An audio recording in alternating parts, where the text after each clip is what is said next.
A Democrat online safety expert gets completely wrecked in Congress with her own tweets. And you guys, this couldn't have happened to a bigger Twitter bully. The fact that Democrats chose this person, who is Alejandro Caraballo, a very, very radical left activist, to come to join this hearing is just unbelievable to me. Is rhetoric on social media a problem and a threat to our democracy, Mr. Ward? Yes, absolutely. Mr. Siegel? Yes. Ms. Caraballo? Yes. Ms. Nomani? Yes. Ms. Tyler? Yes. Yes. Yes, it's a threat to democracy. Another question I have. Really quick, threat to democracy. I mean, we hear this all the time. They don't actually believe in democracy. Nobody that's it's like pro-censorship believes in any sort of American principles or proper democratic republic that we have. Just replace democracy with my agenda, and it makes a lot more sense. Do you believe that rhetoric targeting officials with violence for carrying out their constitutional duties is a threat to democracy, Mr. Ward? Mr. Siegel? Yes. Yes. That's an easy yes. Yes. Yes.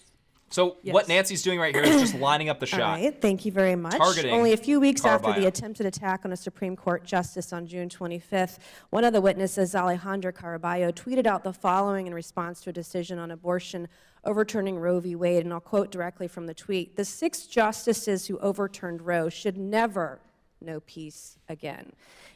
Also, while she is tweeting, or while she's reading this insane tweet,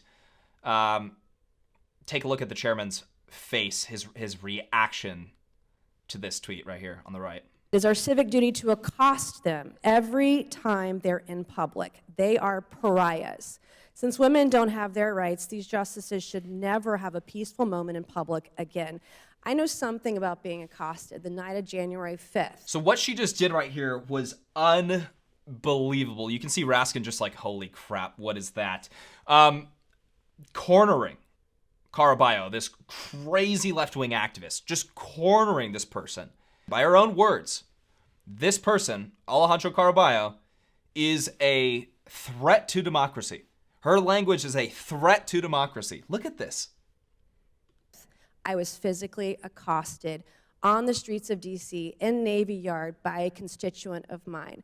I fervently blamed rhetoric on social media, rhetoric at public events, for being physically accosted. I carry a gun everywhere I go when I am in my district and I'm at home, because I know personally that rhetoric has consequences. I've had my car keyed. I've had my house spray painted. I had someone trespass in my house as recently as August. Those are all examples of the peaceful left, right? The left wing is never violent. It's the right wing extremists that are a threat to democracy. Don't forget that, although this happens to countless representatives on the right, and the media doesn't report on it. I've been doxxed on social media about where I live. And I've had to add to security everywhere I go. Often, because I can't afford it, I have to carry my own firearm wherever I go. And Alejandro Caraballo also recently tweeted on November 19th, not even a month ago, that the Supreme Court, vested with the judicial power of the United States by our Constitution, stated they are not a legitimate court issuing decisions. And also the Supreme Court is an organ of the far right. So my last question. I mean, these are just two fairly recent tweets from this person. I've seen countless things on social media. This is the person that defends the chemical castration of children, the cutting into children's bodies, and tries to get anybody banned that pushes against this new left-wing radical gender theory movement. Today of Ms. Caraballo, do you stand by these comments, this kind of rhetoric on social media, and do you believe it's a threat to democracy? Thank you, Representative, for the opportunity to clarify and provide context to my tweets.